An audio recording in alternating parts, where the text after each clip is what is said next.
lo que nos mueve a poder compartir del amor de Cristo a las personas es justamente el amor que sentimos por ellas, por los que están perdidos. Dios siempre está buscando a la gente y creo que Dios nos invita a nosotros a que vayamos a buscar aquello que necesitan de Él. Esto es lo que a nosotros nos ha apasionado, buscar a los perdidos, a los necesitados. Dios nos está llamando a un nuevo desafío, no sabemos dónde, ¿no? Pero queremos responder a la voz de Dios todo el tiempo. My passion and my skill for cycling grew. I didn't have any way to use that gift that God had given me as a calling, as a way to minister to people. What I love about Extreme Nazarene Missions is that really anybody with their giftings can come in and serve in some kind of capacity. It's not just you have to be a missionary on the mission field. You don't have to be just this person who's going out evangelizing. The kinds of things that I always, talk to people about and teach people about and empower them to know who they're created and called to be and the part that they can play. And all the while, I don't know that I ever really fully grasped that myself. He aprendido que Dios dio al ser humano un poder que se llama voluntad o libre albedrío. Uno decide qué quiere hacer o cómo quiere vivir. Yo he decidido vivir para Cristo y Dios ha permitido que así sea. I believe that Americans, we throw a lot of resources at the needy people here in the States, and that's well and good, and we should. But when you go to another country, you realize even the poorest Americans are wealthy. In the act of pouring out our lives for something else, we are filled with the goodness of God. I think everybody has different talents and gifts, and using those to serve other people, no matter who you are, just using those talents to help other people and to benefit other people is really satisfying.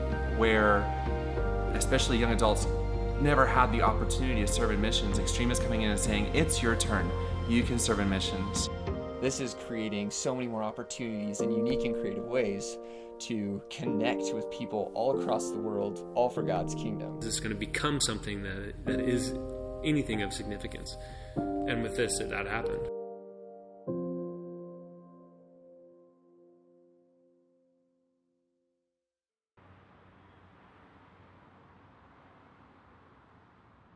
Yo creo que Dios tiene propósitos con las personas y Él hace el llamado a salvación a todos sin excepción. Yo creo que nadie es indispensable en el ministerio, pero sí es importante para el reino de Dios.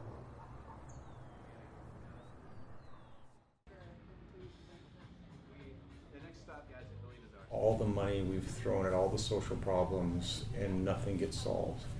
And every decade we're throwing more money and the problem gets worse.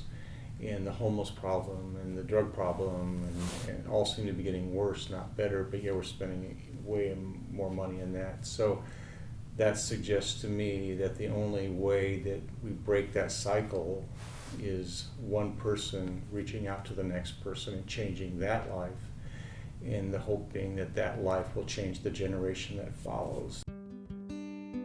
Pedal to the Plant was kind of this crazy idea that Nate Roscom came up with, and I think over coffee with some other guys, just trying to come up with some creative ways to do some fundraising to help Extreme as a plant churches. Somehow the idea of a bike ride kind of rolled around, and then I started talking with my dad, who's been a cyclist for probably almost 15 years now. I loved what cycling was because I got outdoors, I could enjoy nature, and I just loved it, and you stay somewhat fit. And I always thought it would really be cool to ride across the country on my bike. So I began to share with people both within Extreme and outside of Extreme, and just to see if it would gain some momentum. Somewhere towards the fall or winter of 2015 that conversation kind of started to take hold, because I bought the adventure cycling maps of the Transamerica Trail through Adventure Cycling, and it was the winter of 2015. I spent all winter with an atlas and the maps, mapping out the route across the country, where all the towns were, what were their populations, and if they had a few people there, there's probably a church there, maybe even a Nazarene church, that we could stop and share the story with. Gained more and more traction. The snowball, as it were, kind of began to grow. And then one of the probably key points was I have a great relationship with Northwest Nazarene University, and they have a kind of an integrated design class of students that are upper division, so they're pretty sophisticated in what they're doing design-wise and marketing, and they're ready to tackle significant projects. We were assigned a nonprofit to do design work for, and my nonprofit that I was assigned to was Pedal to Plant, and I got to work with a team to create the logo and a lot of the branding that started out Pedal to Plant, and it was super crazy seeing this crazy idea start to come to fruition, and I just felt like I really wanted to be a part of it. I was in the same class with Trevor Allen. He came in and taught, and he said, hey, I'm doing this cool thing this summer with Extreme Nazarenes called Pedal to Plant, and I really am swamped with work. And so after class, I went up to him and talked to him about being an intern. Those gifts and talents they have can be used to minister to other people and to do missionary work. And so I really like that concept. I still believe that concept, that we're much more engaged and passionate in our ministry if we're doing stuff that we're already gifted to do. And so it's just a great campaign that blends a lot of passions of mine, including long-distance exercise, because we're biking across America, exploring Christian missions, marketing, and travel and meeting new people. So this is an awesome opportunity to blend all those things together. I found Pedal to Plant on the Facebook ad. I clicked on it because I like church and I like cycling, and I could tell that's what it was about. And as I was reading about it, I could see that it was a really good program. And then I scrolled back up to the top because I was like, who's doing this? And realized that they were planting Nazarene churches. And I just was filled with a passion for the program immediately. Pedal to Plant is empowering these churches to break and completely shatter their current vision for what they can do on an impact level for God's kingdom. This is creating so many more opportunities in unique and creative ways to connect with people all across the world, all for God's kingdom. This Pedal to Plant idea will go beyond the church walls. We hope it goes beyond the church walls and allow people to do more fundraising outside of that, and more individuals, maybe not even connected with the Nazarene Church, that just have the heart for expanding God's kingdom.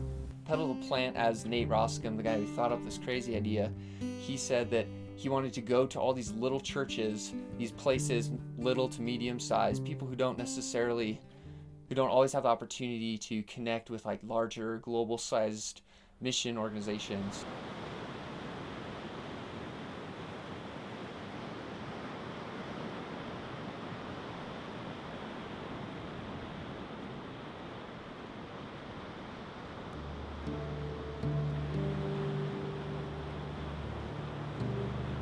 I have all these people who are on the verge of giving up 3 months of their life to travel on the road together, some of which they have never met before this very day.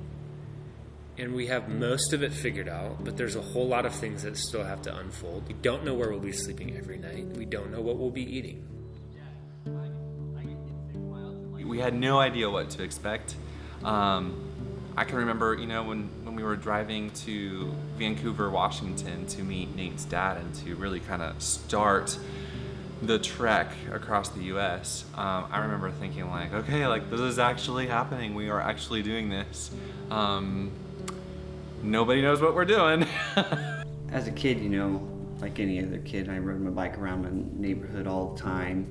My bikes have gotten better over the years, and I've been riding more often and just a couple years ago. My boys had started to get older and have a little bit more time to ride, and so it just really, that the more time I've had to be riding has been preparing me for this trip.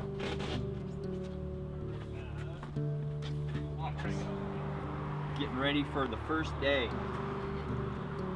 I am getting my biking gear ready. I am super excited because I noticed that I've got a lot of orange. See, orange right there, and orange right here, and then orange right there, and on my shoes.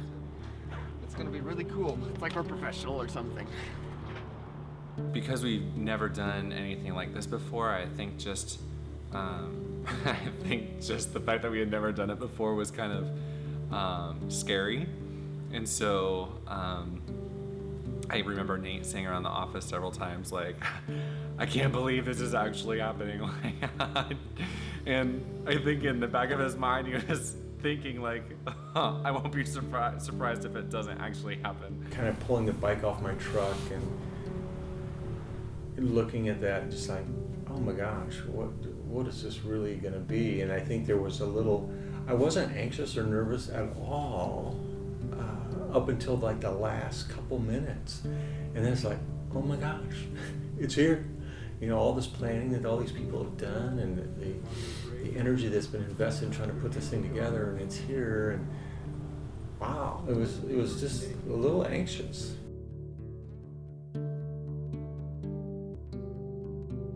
The last bike I had, I think me and my friends actually stole it from some people.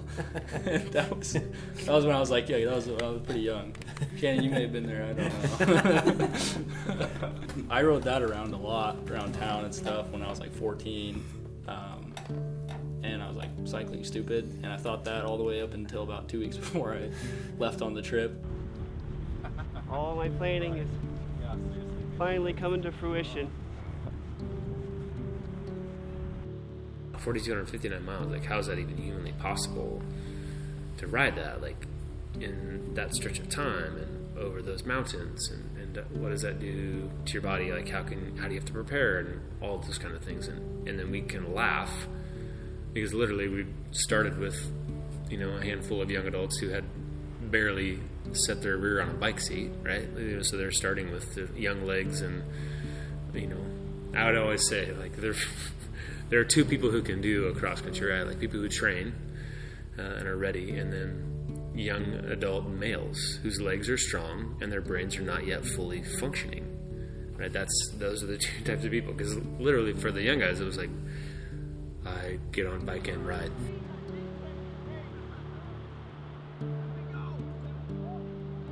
Got off the beach and clipped in and headed down 101. It was like, It's been awesome to take something new and become mediocre at it, and I don't know, just find a new hobby, a new passion that will stick with us probably for quite a while.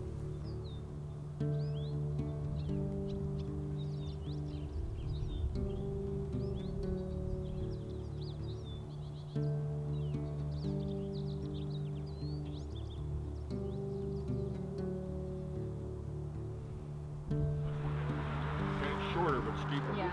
You still having fun? No. There is a hill in it. By the time you get to Virginia? Yeah. How far have we gone? 20? Is that? How far have we gone? Yeah, about 20. 15. No, 12. No, Slab Creek Road. We'll go to Niskowin, and then we're going to take a left on the Slab Creek Road.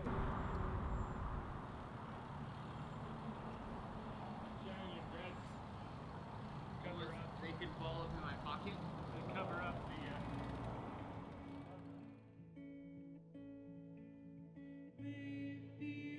the... We had this dream when we were kids to travel the country and play music.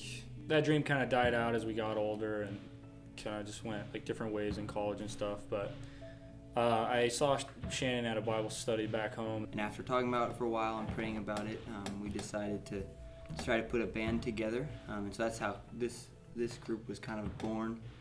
After that, we just kind of went out looking for guys that They were searching for something deeper, so they're searching for a chance to find something more in their faith, to find something that was bigger than just themselves, and find a way that they could serve in that. And so this is that's how it got started, and then just after praying about it and searching for people who fit that bill, this is kind of the rowdy group we ended up with. For the last few years, I was a worship leader until I moved from Iowa to Minneapolis.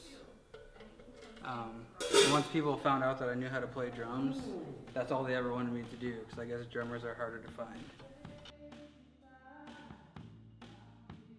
I hop on Facebook, saw that I was tagged in a post from David Morrison, who is a part of Extreme Nazarene, and he just was saying that Extreme needed someone to go on this tour to play drums, and it just felt right because of the timing. And so I reached out to Shannon and just told him that I'm interested, just told him what the Lord had been speaking to me lately, and we decided to go forward from there. Ready to start line check? Just go for it, man. I love the image of the body of Christ that it is, and just being welcomed in and being able to worship together is just a powerful thing, and so I look forward to that every day.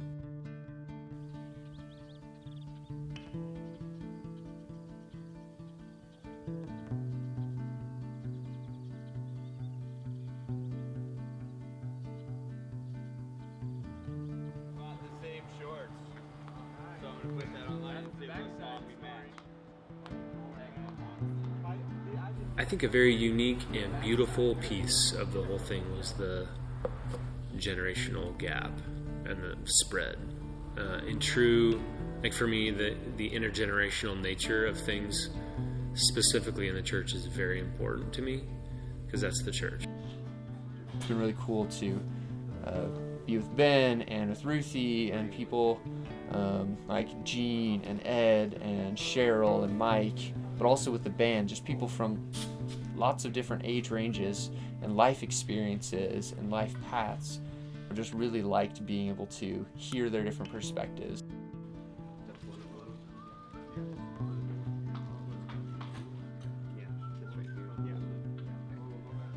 So a typical day on the Pedal to Plant team is you wake up and you gather up your things, you get dressed, you get your bike wear on, and then you usually I have to put my stuff in our trailer before I go to breakfast, especially on days when we have to drive to the last spot that we were riding. So I have to get those in the trailer first, and then I go to breakfast. Then after breakfast, we either leave directly from wherever we stayed, or we go to wherever we left off on the trail, and then we check our bikes, make sure our tires are inflated and our chains are lubed up and things like that. And then we ride. We'll ride for 30 to 40 miles, and then we'll have lunch. The logistics are huge, and when you there's about 17 people now that are riding along, and we're 60 to 70 miles further down the road every night, which means it's a moving caravan, if you will. So all the support, it's a fully supported ride, which means the riders basically are just carrying snacks and water, and their bikes and inner tubes and stuff to keep us going on the road. And then the support team there's about 6 of them provide the midday meals, so they catch up with us and give us lunch. The role I have is kind of like the mother hen, so to speak, in making sure the people, all the riders and the other support people are fed. So in that role, I plan the meals, get the groceries, and prepare them. That's a role that I always seem to migrate to in everything I do. Whether I was a camp nurse or something like that, that's just the role that I've fit into smoothly, because I don't like to ride a bike. You can follow us right there. Yeah. So we're updating social media and every night they throw stuff. The social media guy who. That's me. Right here. Nice. Something up there. I don't know. I can only imagine what the cumulative effect of telling the extreme story day after day to the guys in Coburg, Oregon that we talked to today when he offered us water because we were out of water, and he ran I think it was a pub. So we're looking for water, and just an example, and so he said, hey, I'll fill up all your water bottles for all the riders today. And so while we're doing that, we just start talking, and I have the Pedal to Plan business cards on my bike, and so I got one, and I just, hey, these guys are all in a band, and they're singing at churches all the way across the country, and he was kind of intrigued by what we talked about, and so when you take that and multiply it times the 90 days that we're traveling across the country, and he might tell somebody and look on the Facebook page or something, the cumulative effect, I can't even imagine what that'll be. So the awareness part of what Extreme wants out of Pedal to Plant will be huge. Oh, the Olympics want to sponsor us, just in general. Yeah, we'll work with them. We'll see. Nike talked to us. They pronounced our name wrong, so we decided not to. We're going to push pretty hard tomorrow, so we'll be doing about, what we decided, mid-70s tomorrow? Yeah, 70, kind of 75. I do like routines, and I like knowing what's ahead of me, and I like planning out my day and my week, and sometimes my month. But what this trip has done is made me more flexible. I have been far more willing to just go with the flow, just because of the confidence that I have and have developed towards the different people who've poured their lives into this summer and to making this a reality. I don't really remember any, until Santiam, which is the first, major pass. And it was like, what are we doing?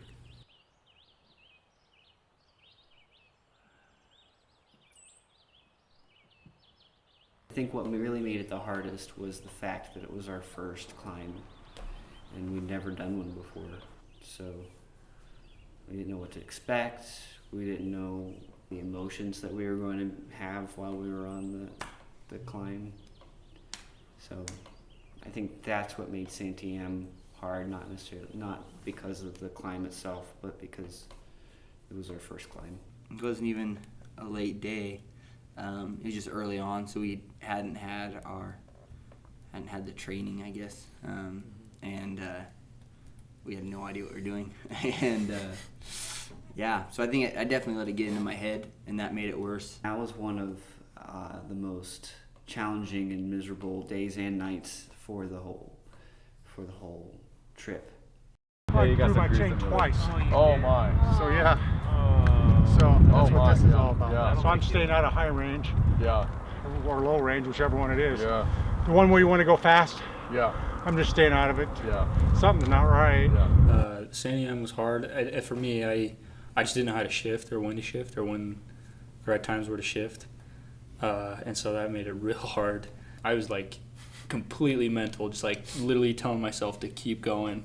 The best way to know when to shift is to start with a cadence, and a cadence would be your pedaling, and you pick a kind of a fast cadence, and if your cadence starts to change, you need to shift. So if you start to slow down, you need to shift to a lower gear so that you can keep that cadence. If your cadence starts to get faster, you need to shift to a higher gear so you can keep that cadence. And that's how you can get more speed while keeping your pedals moving at the same speed. The elevation really does take it out of you. The air, it's hard to breathe no matter how hard you're pushing it. Just doesn't feel like you can get a full breath. But we made it. Yeah, no one got sick so far. Highest point in the trail so and far. So it's a pretty big accomplishment for all of us. We're making it, man. One day at a time.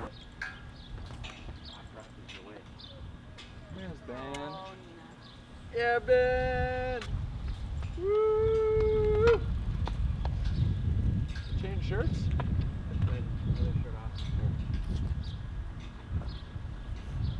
How's that win for you? I'm gonna find somewhere to sit. There was always this element of, yeah, but we did that. and then look what's coming, and we're getting stronger. I can really feel it. And so then this is push and pull. So there's the writing part of it that had moments of like, oh no, can we do this? And there were some writers who that continued for a long time. And then it was cool to watch writers just have to come to that point of, what am I going to do, right? Am I going to be able to keep writing? What's my body telling me? Can I keep this up? And those who couldn't quite do the whole thing, reconciling that in their minds and being okay.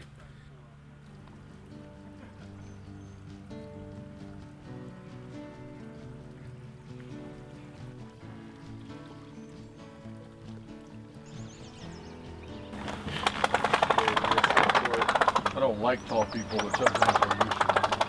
Thank you. I love being used to save money. Okay.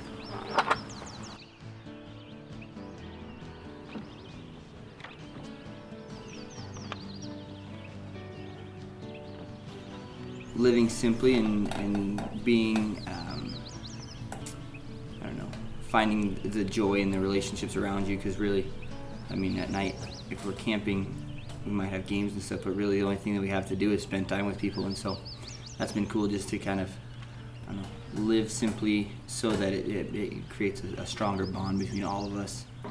And it's been awesome to be a part of that and to see it kind of grow into something that I don't think any of us expected.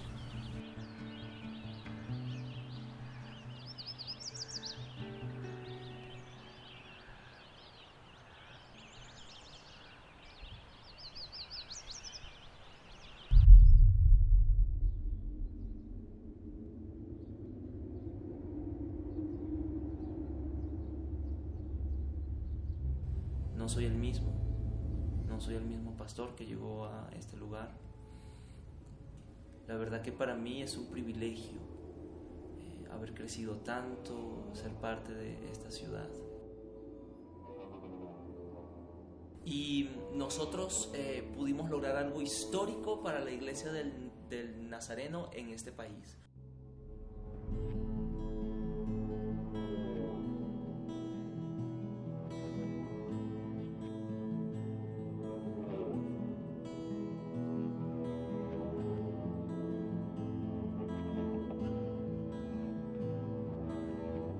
Hay una porción bíblica cuando Jesús normalmente entraba a los pueblos.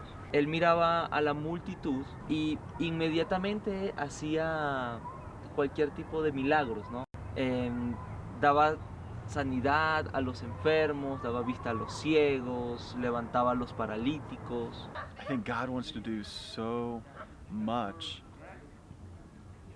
and He's waiting for His people to just stand up, you know, and take the calling and not be in fear. And I think there's something stirring amongst His people that they really want to. And I think it's time, I think the time is coming even more so where, as an organization like Extreme, this is the time where we can go out there and say, hey, you want to change the world, this is the way you can do it. Llegamos a Ibarra hace 4 años y ha sido un tiempo asombroso de ver la mano de Dios, de ver cómo Dios ha multiplicado la iglesia. Ibarra era una de las ciudades, la iglesia del Nazareno aquí en este país tiene más de 40 años y Ibarra era una ciudad que no había sido posible plantar una iglesia.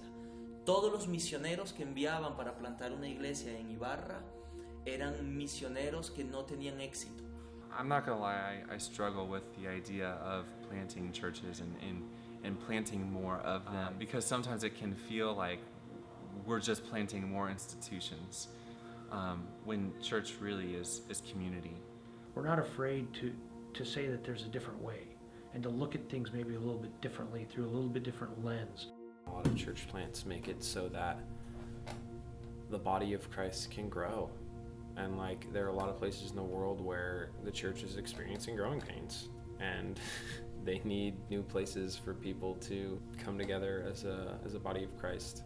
And there's a lot of places that need Jesus and they don't quite know it yet. There in South America, a lot of the people were Catholic by birth.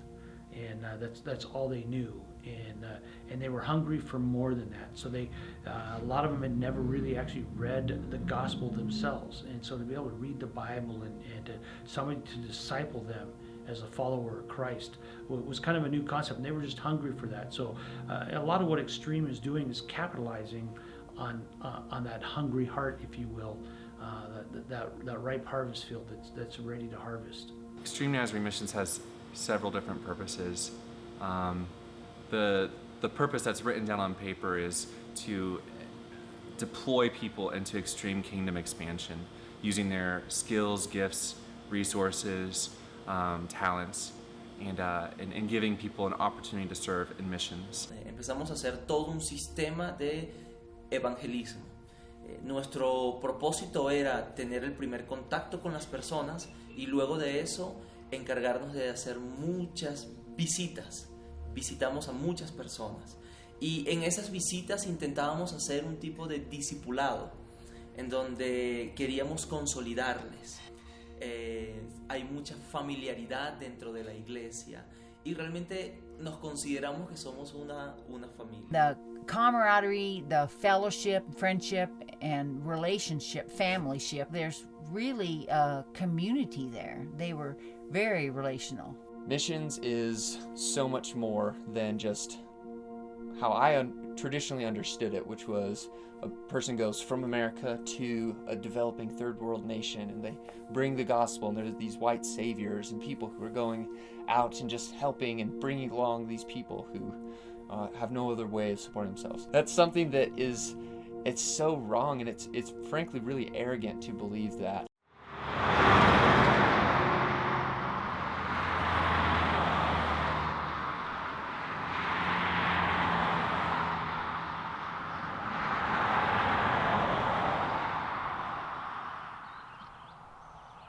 The whole sense of adventure has been the most exciting thing, like just kind of not knowing what's going to happen in the next town or what it's going to look like. That's, to me, it's like, it's pretty exciting. Just, and especially like to be able to meet, like to just the exciting part of what the people are going to be like in the next town or who we're going to meet. Like that's something I think about a lot, I think, on the bike.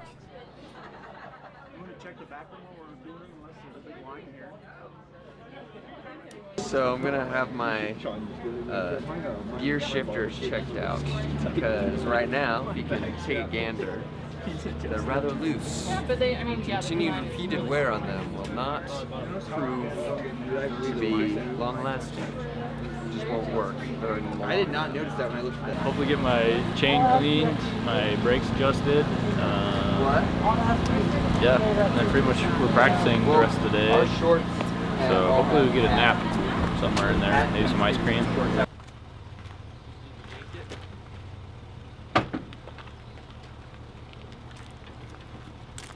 Ready for the wind, best as I can be. I started in McCall, Idaho on June 12th. Met up with the group. I was a complete stranger to everyone, and everyone was very welcoming. It was very fun. And the first day was slated to be an 80-mile ride. I was a little nervous whether I could do 80 miles because I hadn't ever ridden that far before.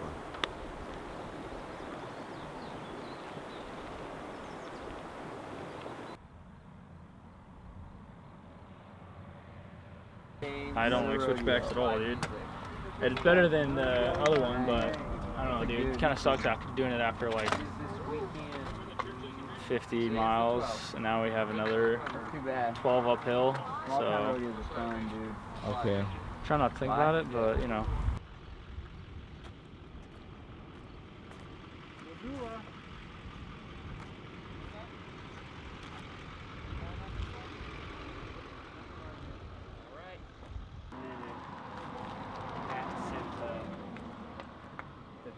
Into the spokes. Derailleur broke. He was just going up. He wouldn't even know if he did anything different. It just pretty much exploded, the back derailleur, and then it just like kept popping in pieces, kept shooting everywhere across the road. So Get stopped. yeah. So now I have to figure out what's going on. Might have to get a second bike maybe he'll use Nate's for the rest of the ride. That's probably what will happen for today, but we'll see. How do you ride these things? Do you need to adjust the seat height or nothing? Does it have a tool on it? No, it's got a... There was probably like 2 weeks where we did a mountain pass every day. One day we did 3, and that seemed like it was just terrible. But it was pretty fulfilling. And every mountain pass was it kind of just becomes a challenge more than anything, and it's more enjoyable. I think if we would have done some of the passes we did recently at the beginning of the trip, they probably would have been our hardest, just because of the steepness and the length. Like Tug Wadi Pass wasn't steep necessarily. Like there were some parts that was 8%, but it was a 17-mile climb. And so that's not easy for anybody. But me and Luke were like listening to music, talking the whole way going up, just like having the time of our lives. Okay. And then it's a down slope all the way into Dillon, which should be a nice, easy ride. So I'm guesstimating probably 5.5 hours cycling time, something like that. Probably you young guys maybe a little less. There's this time we get together in the morning that really became important for everyone. Like, let's look at our map, in part because we had times where people didn't know where they were going. The group would separate and they didn't have a map, or the phones weren't working to follow their map on their phone. So those kind of things that became important.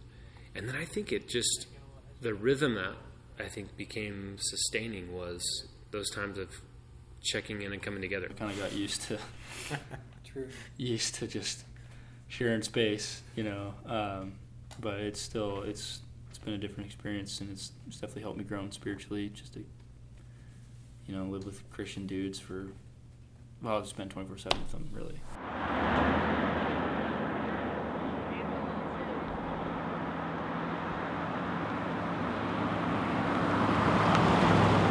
Supervisor, when I get all that. I'm in Yorktown, Virginia.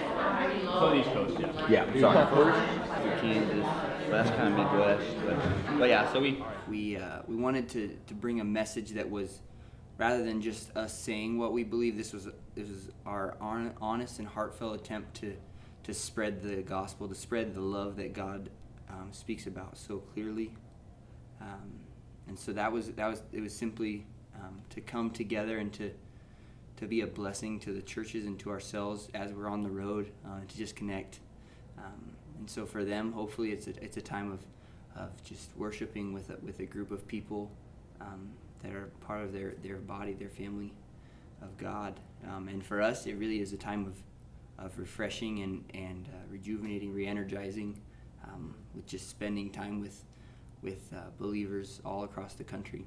It's kind of our job to show people that Extreme means what they're saying, that they're excited about spreading the gospel, and that their purpose, like they're doing what their purpose is. It's been super encouraging to watch as we build connections between churches and between states and even between denominations, as we kind of go and stay at these other churches that are willing to just host bikers in their basements and stuff. It's been super, super cool to be a part of what Extreme is doing, and they're building this community, and they're making people, like, they're just standing in front of people and telling their story, and that makes you so much more real. I'm an ordained minister, and so is my wife, and so I got involved in this trip because I realized that as my passion and my skill for cycling grew, I didn't have any way to use that gift that God had given me to be as a calling, as a way to minister to people. One of the things I liked about Extreme when I first heard about them was how they really targeted engaging people with the gifts that they have, the talents that they have, and putting them into ministry in those areas. You don't need an electrician to lay tile. You need a tile layer to lay tile. When I was about 8, I used to live in the Dominican Republic. My dad was a pastor, He quit his job to be a voluntary missionary, and we lived in the Dominican Republic for 10 months. And we had this, my dad found this one single speed bike that me and my 2 older brothers had to share. And I didn't ride it too much, just sometimes. And there was this one Sunday afternoon, we were coming home from church, and outside my car window, I saw a group of cyclists, and they just flew by. I went home, and after dinner, I put on a pair of sunglasses that I never wore, but you know, it was the closest thing I had that was like the gear that they had. I went out and rode my single-speed bike as fast as I could. We can make a greater change in a shorter amount of time just by the people we contact here on this trip. We're raising money to plant churches in South America for Extreme Nazarene. Wonderful. Christian churches. Yeah, Nazarene. Which way you guys? We're going east. Oh, okay. So, how about you? West. From? Did you start in Yorktown? We did. Good for you, right there. All right, guys. Pedal to the Plant is bringing together cyclists, is bringing together different denominations of churches. We've talked to people at laundromats, we've talked to people at gas stations, at churches, at grocery stores, just about what we're doing. Because people just ask, oh, what are you doing this summer? What are you doing now? What are you buying groceries for? And so it's just a natural lead-in to kind of weave this narrative together about different people coming together for one story, which is God's story. At the beginning of the trip, I would have been more likely to just ride past another rider going in the opposite direction. But as the trip has gone on, I realized that those are connections that I have an opportunity to make. So I'll stop and I'll check with people. I'll make sure that they don't need anything, because we're a supported tour, and so if I have water and they don't, I can give them my water, and I can get water from our support crew really easily, but they can't necessarily. It's really helped me to kind of change how I feel about people who I don't necessarily know.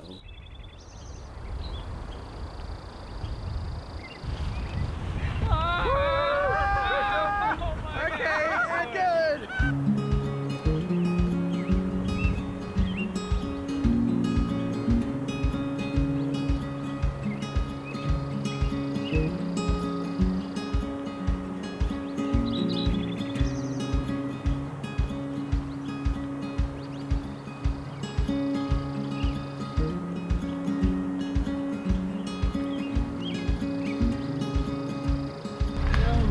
Woo! Yellowstone is pretty amazing. Glad to be here. It's pretty cool. Well, just passing by, but it's a good time, man.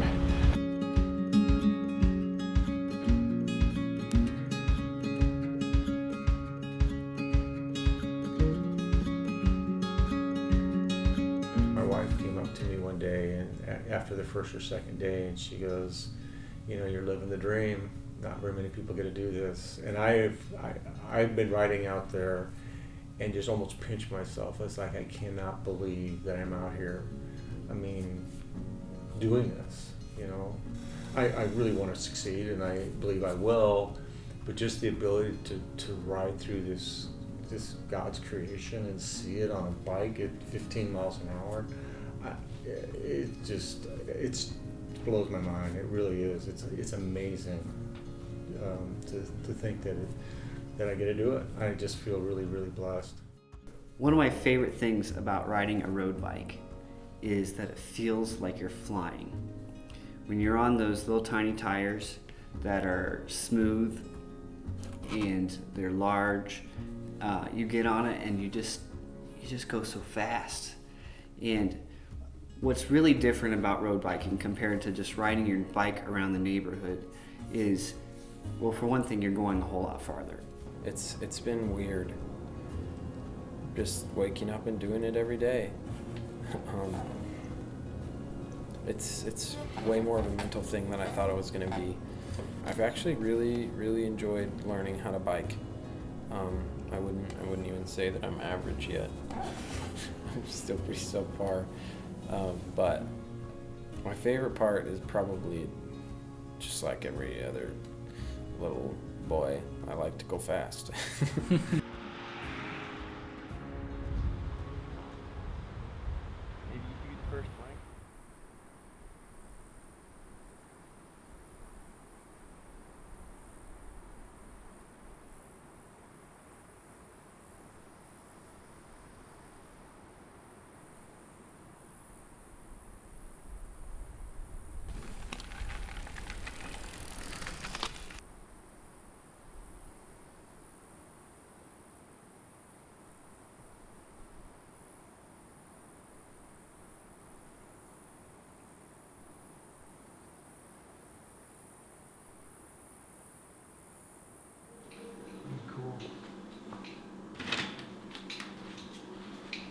Look at his face, dude.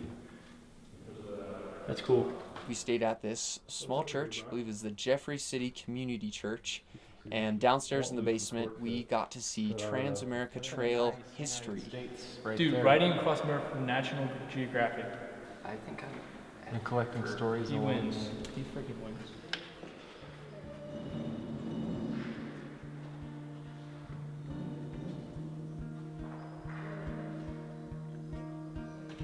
There were riders going as far back as 2006, people who've gone the Trans-America Trail, just biked across the country, people who've done like 5,000 miles for all kinds of different reasons and purposes.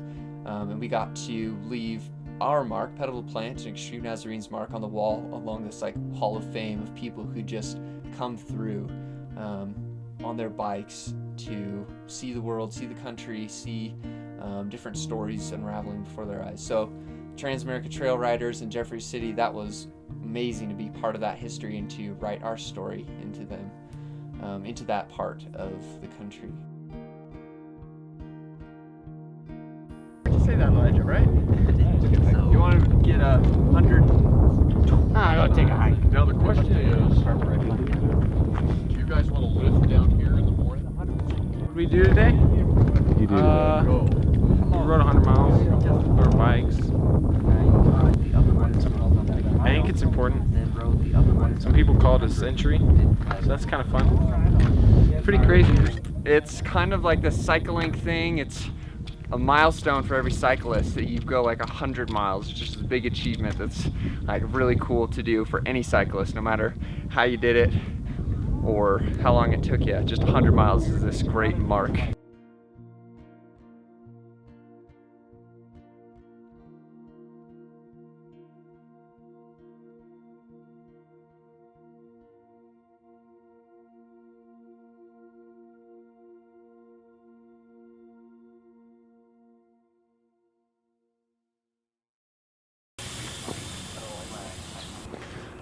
Some of my threads are showing, so we're just switching it out because it would really suck if it blew on a downhill where I was going like 40. Because it's just really not good. Today from 10 to 11, we came up with this idea in devotions this morning that we would do a silence fast. So basically we're just not going to say anything. Yeah, that's right. Or we're just going to be silent, you know, and we're fasting from talking. And the purpose of it is we're going to be doing this to like, I don't know, be praying for our service and just really like trying to draw closer to God. But the main thing is just be focusing on our service tonight. Kind of like something we're going to start doing for the days of we have services or the day before we have service, is just like take an hour out of each day to just be silent and just to be really focusing in on prayer and yeah, just be praying for the service, fasting for the service. Altitude will be the highest we've been on this trip. So that's what makes it significant. We'll be 11,500 feet up,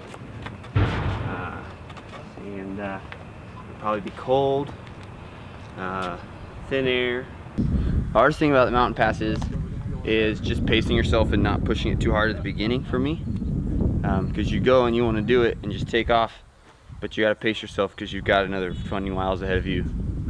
So that's really hard to just keep it going. Not too shabby. What ends up happening, I've done it a couple different times, what ends up happening, your lumps don't burn. Not at all. It's steeper. Whooping on the sparkling cider part. Pedal to Plant. All right. Almost halfway, highest point. Trans-America Trail, congratulations everybody.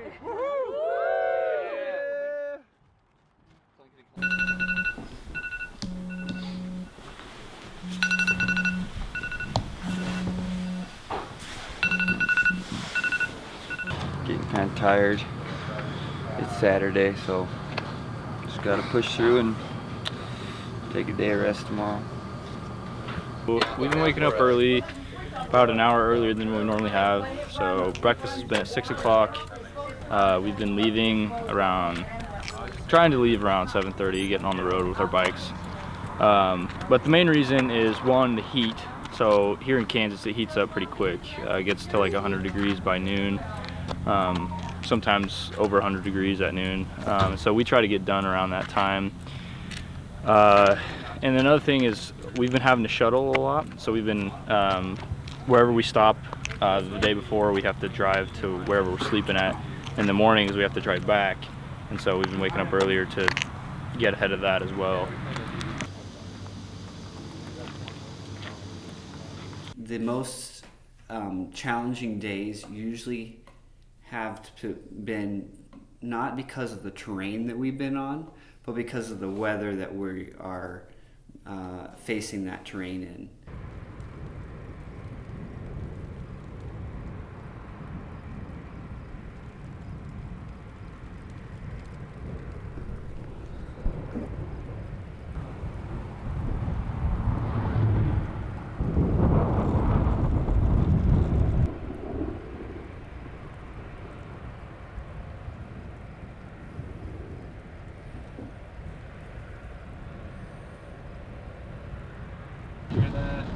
Yeah, we need to go back. Right? Yes.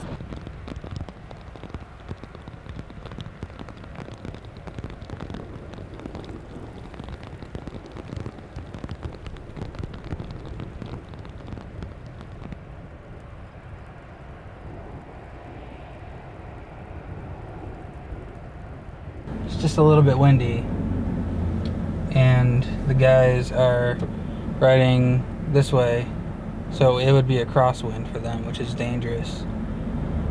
So I'm just gonna wait here and check on them when they get here, see if they need any help.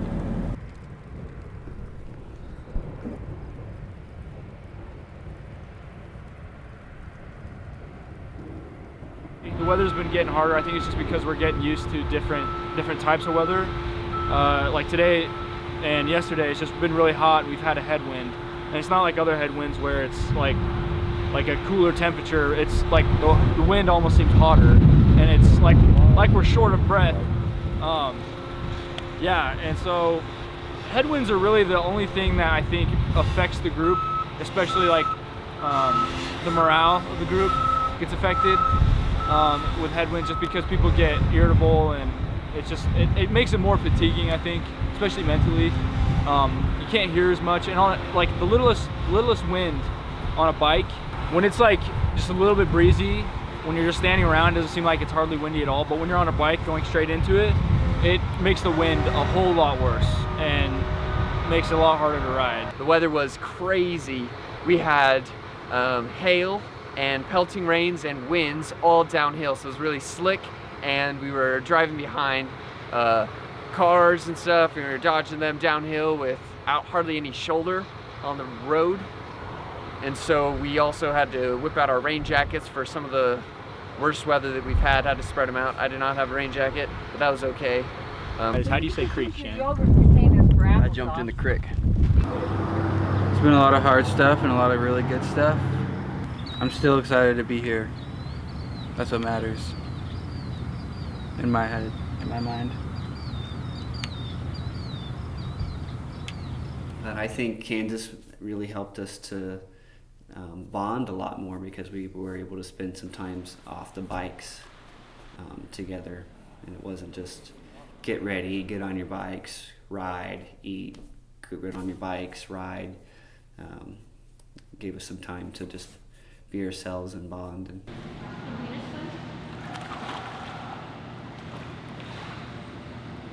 It's a great way to end a hard ride in 98-degree weather. How was 100 degrees? 100 degrees. 100 degree weather. Great way to end 100 degree. Yeah. I'm sure on the asphalt it was 100 degrees. Oh yeah, easily. Yeah. We were done by like. The assisted living in the town let us use the showers and pool in exchange for us doing like just play music. So Shannon brought his hymnal, and him, Kristen, and Luke sang some hymns for the old people while they ate dinner, and we just kind of talked to them, and it was a pretty incredible experience. Those old people were really nice, and I think it really touched them when we were singing some of the old hymns. You could definitely tell it brought back some memories for them. Good dude though, really good leadership, especially on this trip. It's been cool to see him grow. Really big spiritual encouragement in my life. Goofy guy, but overall just a good friend. Been like, yeah, nothing more to say than that. He's just a really good friend. Been honored to have him as one of my best friends since I was a wee lad.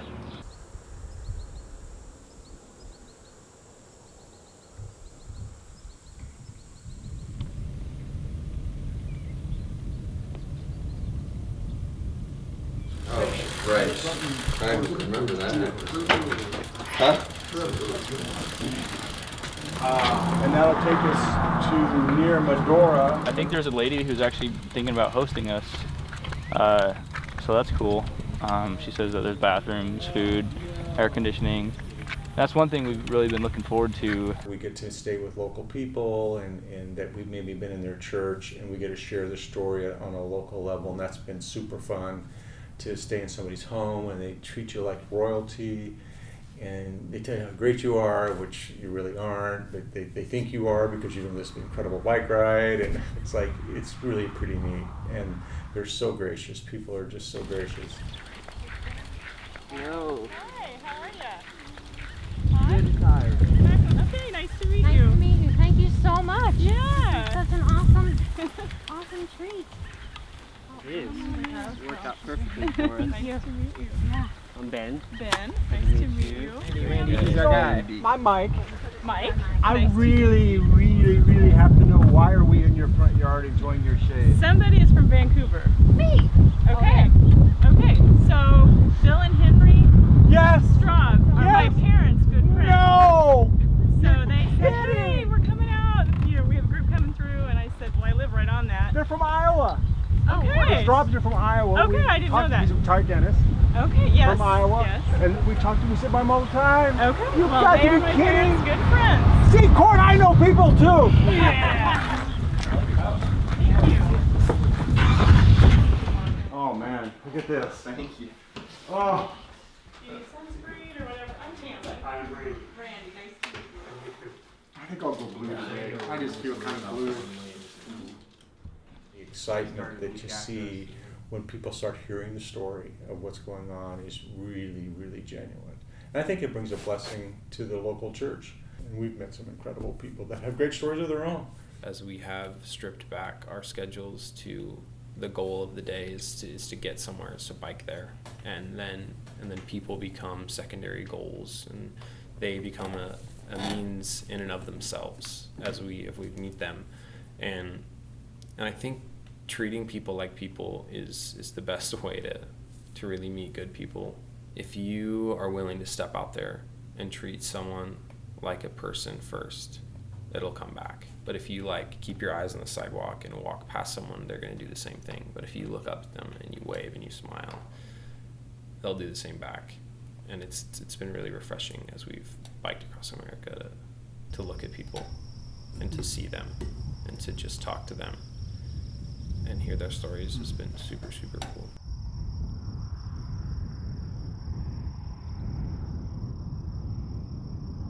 I've counted 6 abandoned buildings just in this town. 6. Haven't even made it all the way through.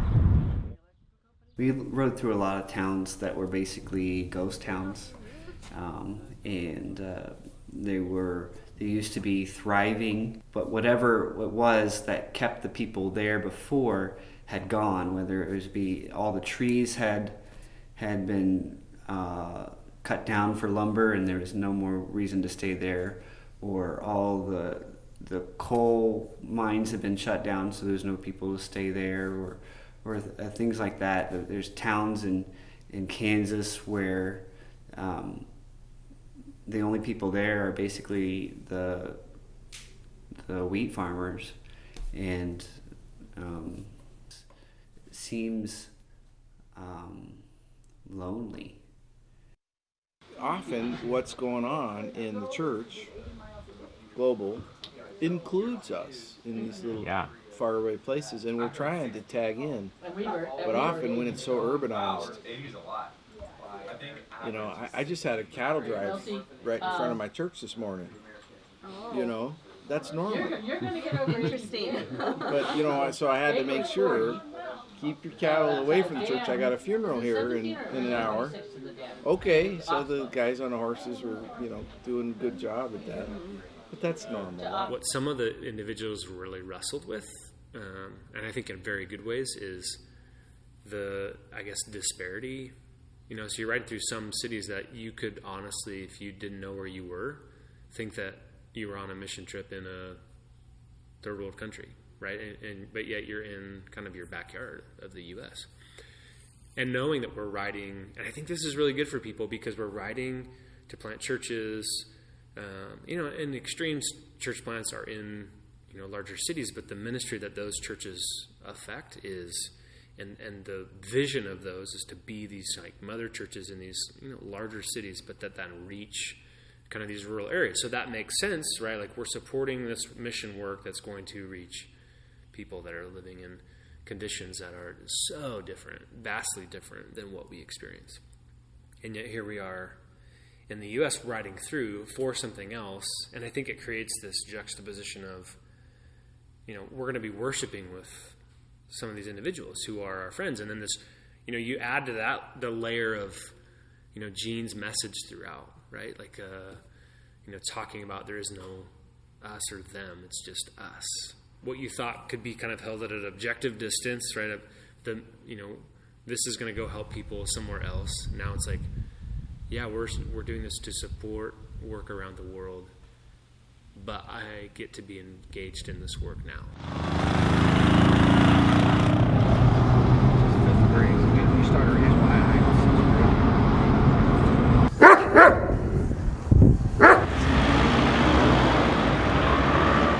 One of the things that I really like about Extreme is when they do their church plants,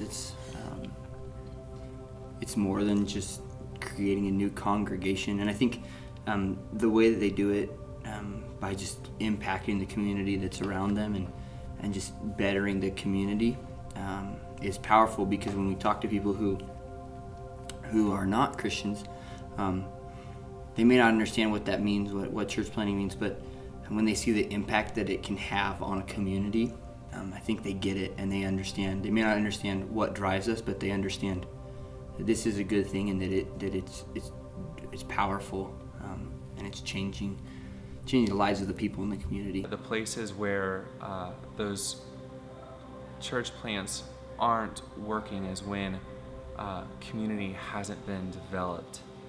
It's not the church plant that's not doing its job. It's the actual community. It's a hang up on relating well with people. It's not so much the church as much as it is the lack of community. South America, family is integral. Like it is a huge piece of their culture, central to who they are, and so you have this framework that we use in South America that without that community part of their culture, it would be very cold. Que lo que hace es intentar plantar células. Nosotros a estas células les llamamos casas de oración. Entonces estas células, digamos que son los semilleros, o es el lugar donde la iglesia crece, ¿sí? Pero nuestra estrategia de evangelismo, nuestra manera en que nosotros comprendemos en que la iglesia puede crecer, es con casas de oración, con las células. Es el lugar donde discipulamos, es el lugar donde evangelizamos, donde las personas tienen la oportunidad de preguntar acerca de cosas que tal vez no van a poder preguntar en el servicio del día domingo. Ellos tienen la oportunidad de forjar relaciones, pero al mismo tiempo tienen la oportunidad de crecer en la fe. Es compartir la palabra de Dios, tener unas dinámicas, tener un momento familiar a gusto. When we go into these places and we're planting a church, like it's planting a culture, and it is providing a place for people to come, a safe place for people to come to experience community.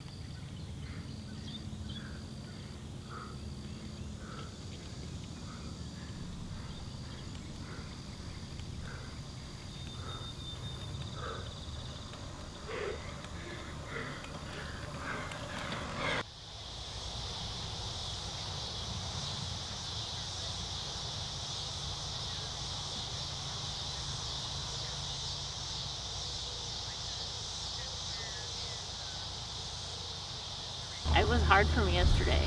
It was a mental challenge yesterday for me. Like, I just couldn't, it was hard to push myself through. And I'm not looking forward to that again, so I'm scared and nervous. You never know what your body's going to do.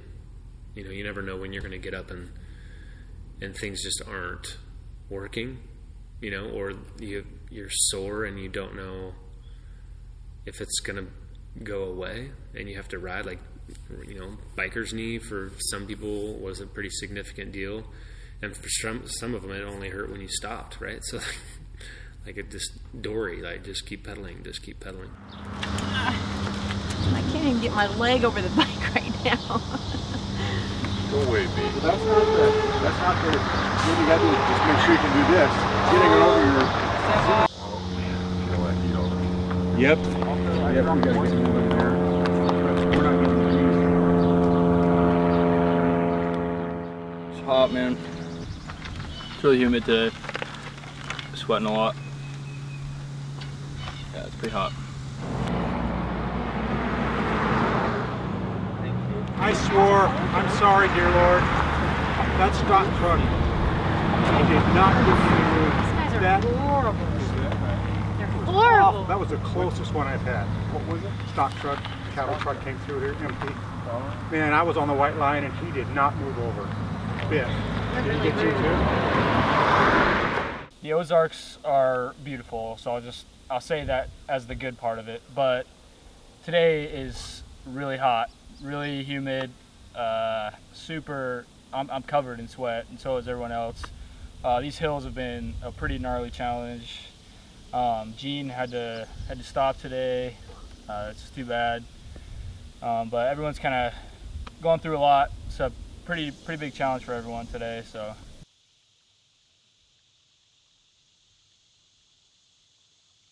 What made those hills so hard was not how long they were or how steep they were, but because of the temperature it was. It was about 105 degrees, plus the heat index was like 115 with the humidity, and it just made that day very hard. One of the most significant is just the full body fatigue in the last, like, that was noticeable, and riders were talking about it, was toward the end, just like fatigue. You know, like my legs are not doing what I know they are capable of. And now it's just evident. I've been riding for over 4,000 miles. You know, my legs just, they're not doing the same things that they were doing 3 weeks ago. Right. And so I think that just wear, your body just kind of wearing out, which I think is just a combination of, right, the terrain, weather, and then the length, all those physical things kind of combining.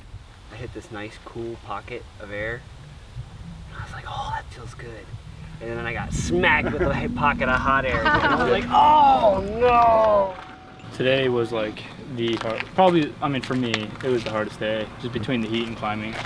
I figured like being is like, it was pretty much up and down.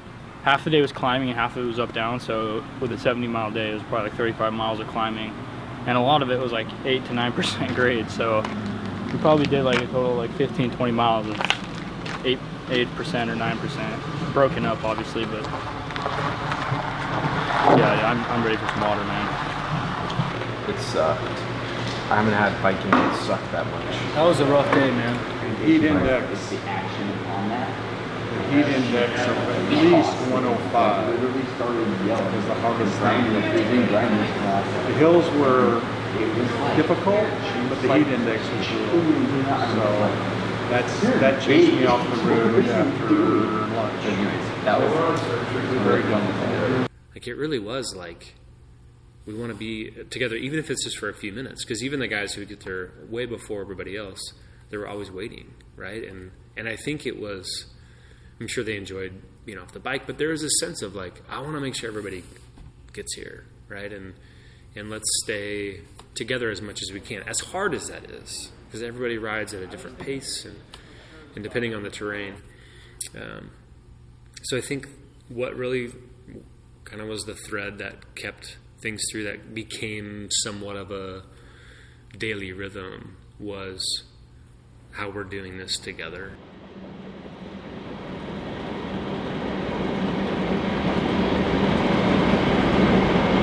Cool driving over the Mississippi and seeing that big river and seeing the bridge.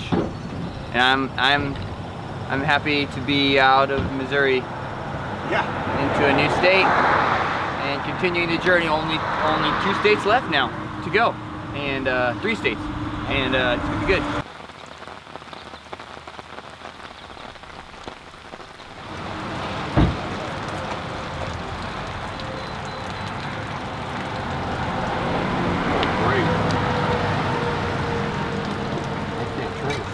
Well, then leave it. It's not that bad. It is that bad.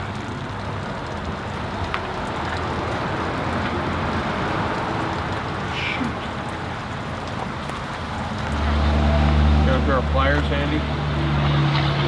Kind of sucks. I don't want to freaking ride in the rain, but it's nice because it's not as hot as it normally is. So it's like kind of cool. It's also really humid here, so. But yeah, gonna get through it. Last week, 400 miles left. The things that I continue to think about in regards to this trip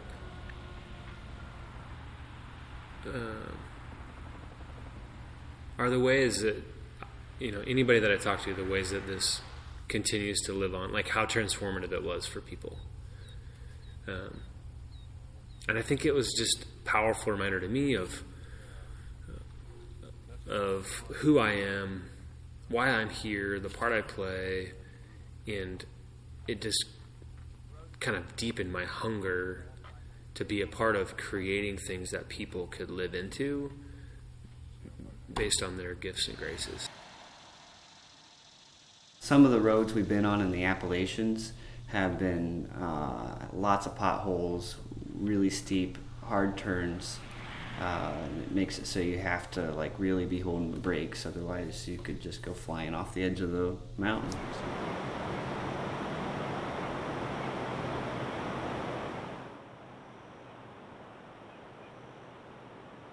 There's always parts of things that you wish didn't happen, wouldn't happen, but you can't control that. It's just like muscle tight.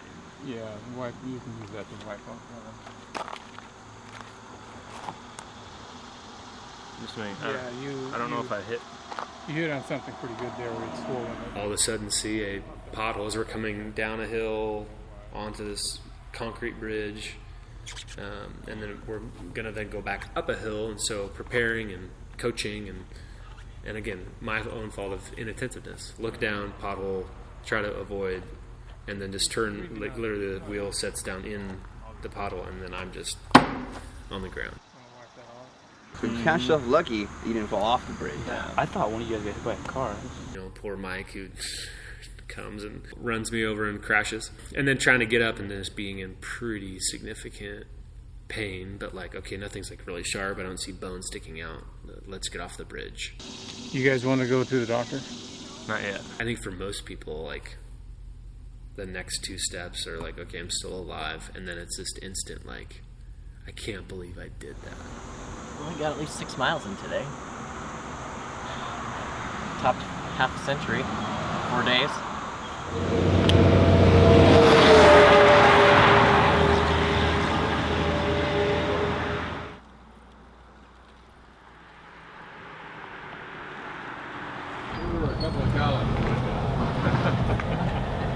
Couple 100,000.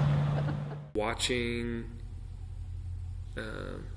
a group of people who didn't know each other become so close, and then recognizing that the reason that is because every day they died to themselves and lived for something else that was outside of themselves.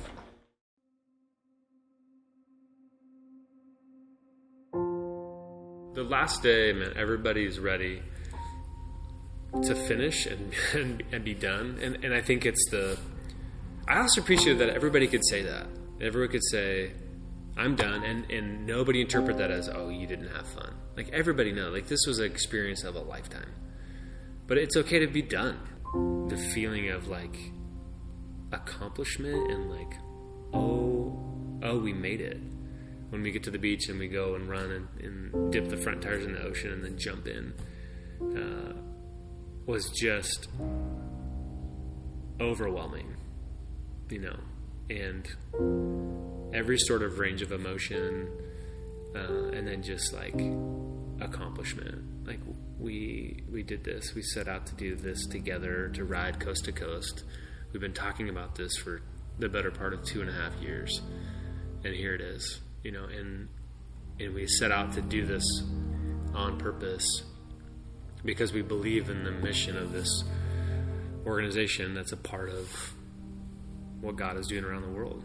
And we believe in telling the story of how we can plant churches and see people come to Christ and disciples be made and leaders developed and young adults, in the same way that the young adults on that trip gave up so much of their summer to engage passionately in this message. That's what we were working for, is the opportunity for all these young adults who will come after us and respond to God's call to go around the world. When individuals' uniqueness and their gifts are seen and kind of called out, like, look what can happen, you know, and look what God can do, and look what kind of doors that opens for people.